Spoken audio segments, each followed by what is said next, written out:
Good morning, friend. Very good morning to all the candidates and viewers of my YouTube channel. It's Dhirendra Pandey, the mathematics and the science guru.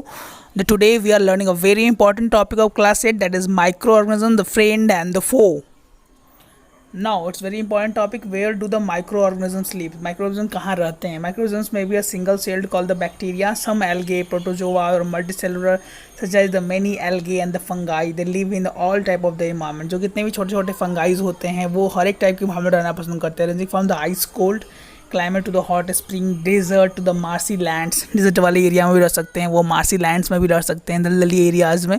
They live everywhere on the earth. They are also found inside the bodies of an animal, including the humans.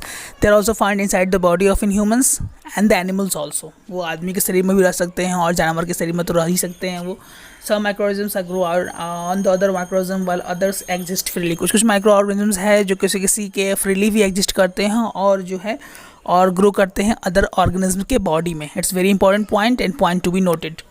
Now microorganism and us. Microorganism और हमारे में क्या संबंध है, इस topic को हमको पढ़ना है कि माइक्रोऑर्गेनिज्म क्या हमारे लिए बेनिफिशियल है तो किस हद तक बेनिफिशियल है, और माइक्रोऑर्गेनिज्म हमारे लिए बेनिफिशियल नहीं है, अगर वो हमारी हार्मफुल हैं तो कौन कौन से ऐसे टॉपिक्स हैं, कौन कौन से ऐसे जरिया हैं जिससे हम वो हार्म कर सकते हैं. Now it's very important topic, pay attention. Now microorganisms and us. Microorganisms play an important role in our lives. Some of them are beneficial in many ways, whereas some of them are harmful and cause disease. Let us study in them detail.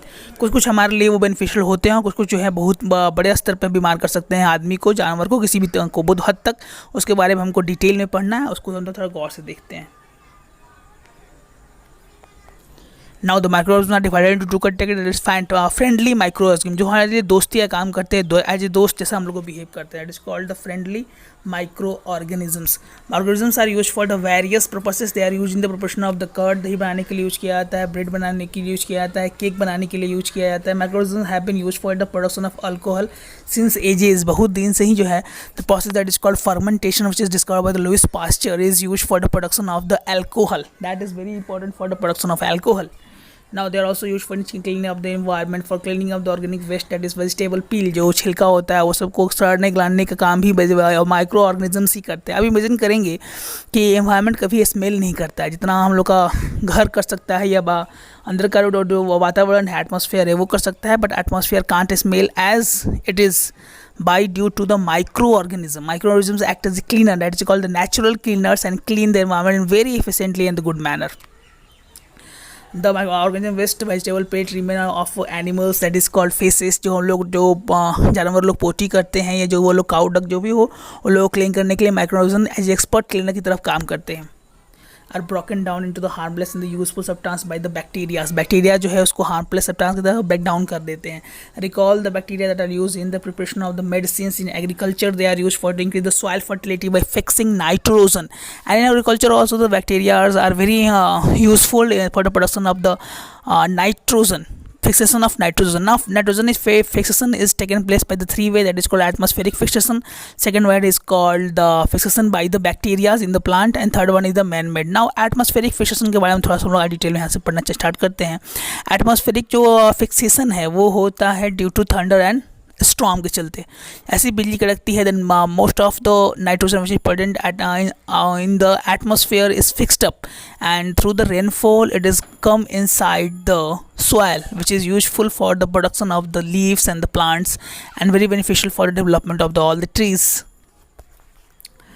Now this in the agriculture they are used to increase the soil fertility by fixing nitrogens. How it is beneficial? Making curd and bread बनाने में ये काम करता है, इस पर ध्यान दीजिएगा. मेकिंग कर्ड एंड ब्रेड बनाने के लिए वो काम करता है हम लोग का micro organisms. The bacteria which is responsible for the formation of the curd is called lactobacillus.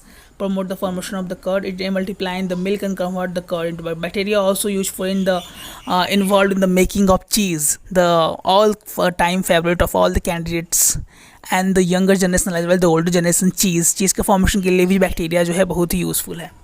Now in making of cheese, pickles, अचार बनाने के लिए, many other food item. An important ingredient of the rava, that is called suji, बनाने के लिए काम करता है. इडली बनाने में काम करता है. Bhatura is curd, and you can guess why bacteria and are also helpful for the fermentation of the rice, idlis and dosa batter.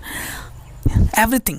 If you try to eat all the dishes, that is chola bhatura, idli dosa, and all the things, and the bacteria, and it is very beneficial for the production of this type of activities. If you are new to our channel, then please like, share, subscribe, and press the notification bell for latest videos that I am uploading every day in the mathematics and science. Thanks for watching. Tomorrow we will start a new chapter of science, and I will upload it as soon as possible. Thanks and love you all. Bye bye.